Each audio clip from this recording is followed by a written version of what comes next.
UP GT পিজিটিৰ পাছত পুনৰ এলপিৰ কাৰণে বিজ্ঞাপন যোৱা ৰাতি প্ৰকাশ কৰিছিলে।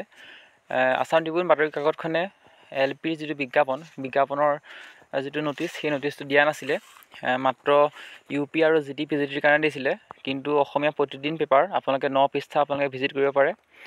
9 পৃষ্ঠাত আপোনালোকে যেতিয়া ভিজিট কৰিব, তেতিয়া আপোনালোকে এলপি স্কুলৰ যিটো শিক্ষক বিজ্ঞাপনৰ 3800 পোষ্টৰ যিটো বিজ্ঞাপন, সেই বিজ্ঞাপনৰ সম্পৰ্কে আপোনালোকে খবৰ লাভ কৰিব। বহুত বেছি এটা ভাল খবৰ সকলো এলপি টেট উত্তীৰ্ণ প্ৰাৰ্থীৰ কাৰণে। আপোনালোকে গোটেই এডভাৰ্টাইজমেণ্টটো ভালকৈ আপোনালোকে পঢ়িব আৰু ইয়াত এডুকেশ্যন কোৱালিফিকেশ্যনৰ পৰা ধৰি এপ্লাই ডেট কেতিয়াৰ পৰা হ'ব আৰু কি কোৱালিফিকেশ্যন লাগিব আপোনালোকে চাব পাৰিব যে 2 ফেব্ৰুৱাৰীলৈকে হ'ব। 2 জানুৱাৰীৰ পৰা এমাহ সময় দিছে। আৰু যদিহে 2 ফেব্ৰুৱাৰীৰ পৰা যদি ডেটটো পিছুৱাই নিদিয়ে, তেতিয়াহ'লে নতুন চিটেট অহাৰ সম্ভাৱনা নাই। হয়তো এইবাৰ নতুন চিটেট নাহে। আৰু আপোনালোকে গোটেইখিনি এডুকেশ্যন কোৱালিফিকেশ্যন আপোনালোকে চাব পাৰে। আৰু ইয়াত যিটো মেইন কোৱালিফিকেশ্যনটো আমি যদি চাওঁ, তেতিয়াহ'লে দেখিম যে হায়াৰ ছেকেণ্ডেৰী আপোনাৰ পাছ কৰিবতো লাগিবই এলপিৰ কাৰণে। আৰু ইয়াত লিখিছে যে 2 year diploma in elementary education বুলি দিয়া আছে। এইবাৰ কিন্তু নিউজৰ সম্পৰ্কে যোৱাবাৰ লিখি দিছিলে যিটো বিজ্ঞাপনত, কিন্তু এইবাৰ লেখা নাই। তথাপিও আপোনালোকে আৰু এখন নটিচৰ কাৰণে অপেক্ষা কৰিব লাগিব।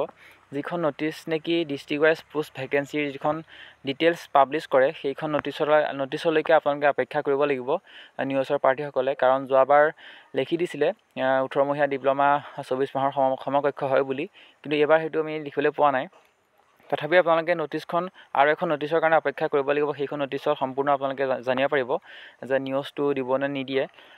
আমি আশা কৰিছোঁ আপোনালোকৰ মনৰ আশা পূৰণ হওক। যিটো ভাবি আছে নিউজ সম্পৰ্কে, আমি বহুত বেছি বাতৰি প্ৰকাশ কৰা নাই যদিও আমি তেওঁলোকৰ সপক্ষে আছোঁ। আৰু DWয়ে জানে, তেওঁলোকে শিক্ষা বিভাগে জানে যে নিউজৰ সম্পৰ্কে তেওঁলোকৰ স্থিতি কি হ'ব।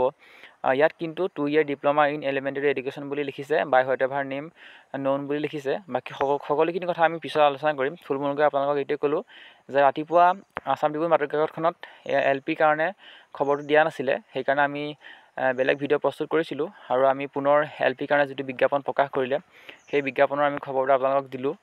লাইক কৰিব, কমেণ্ট কৰিব আৰু আপোনালোকৰ কিমান মাৰ্কছ আছে আপোনালোকে কমেণ্ট কৰিবলৈ একেবাৰে নাপাহৰিব। সকলোৱে মই ৰিপ্লাই দিবলৈ চেষ্টা কৰিম। আগতীয়াকৈ সকলোকে বেষ্ট অফ লাক, শুভকামনা জনাইছোঁ। আপোনালোকৰ মনৰ আশা পূৰণ হওক। আমাৰ চেনেলৰ সৈতে কানেক্ট হৈ থাকিব এনেকুৱা ধৰণৰ সকলো খা খবৰ পাই থাকিবৰ কাৰণে। ধন্যবাদ।